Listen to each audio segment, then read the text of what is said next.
Halo frateran, Bapak, Ibu, Guru, Pegawai, para alumni frateran, para orang tua, wali murid semuanya. Salam sehat selalu. Carpe Diem. Hari ini frater hadir lagi di hadapan Anda semua. Frater ingin mengajak kita semua untuk belajar dan menimba inspirasi dari kutipan Injil suci hari ini. Injil Markus pasal 12 ayat 28 sampai 34. Para saudaraku yang terkasih, kehidupan manusia selalu dipenuhi dengan berbagai macam pembelajaran. Apa yang dilihat atau dirasakan oleh manusia membentuk suatu makna yang kemudian dijadikan sebagai arah atau pedoman bagi manusia dalam menjalani kehidupan. Bacaan Injil hari ini mengisahkan kembali kepada kita akan pengajaran dari Yesus tentang hukum yang paling utama.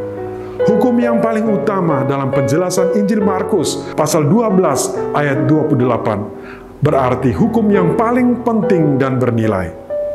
Hukum ini menjelaskan tentang hubungan antara manusia dengan sesamanya dan hubungan dengan Allah. Kasihlah Tuhan Allahmu dengan segenap jiwamu dan dengan segenap kekuatanmu. Hukum yang pertama ini menegaskan kepada manusia bahwa mencintai dan mengakui Allah sebagai yang esa adalah kodrat dari manusia, sebagai balasan dari cinta Allah yang luar biasa dalam sejarah keselamatan manusia. Kasihilah sesamamu manusia seperti dirimu sendiri. Perintah yang kedua ini menjelaskan kepada kita bahwa kasih kepada sesama manusia ialah sebuah kekuatan yang mendorong manusia untuk memberikan dirinya kepada sesama. Mengasihi sesama seperti diri sendiri bukan berarti orang harus berbuat kepada orang lain seperti apa yang ia berbuat bagi dirinya, melainkan suatu tuntutan yang lebih untuk memperlakukan sesama dengan kasih yang sama seperti halnya ia mengasihi dirinya sendiri.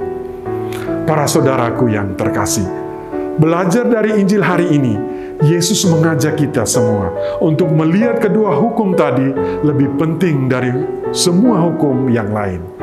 Sebab hukum ini menuntut segala sesuatu yang ada dalam diri manusia untuk berrelasi dengan Allah dan juga sesamanya dengan landasan kasih. Apa yang perlu kita lakukan adalah membuka pintu hati kita agar hukum utama itu hidup dan melibatkan segenap diri kita. Dengan begitu, kita dapat memperoleh kedamaian, keharmonisan dalam hidup kita. Kasih tidak mengorbankan orang lain demi kepentingan pribadi, sebaliknya mengorbankan kepentingan pribadi demi orang lain. Selamat berjuang untuk hari ini. Salam dan doaku, Tuhan memberkati kita.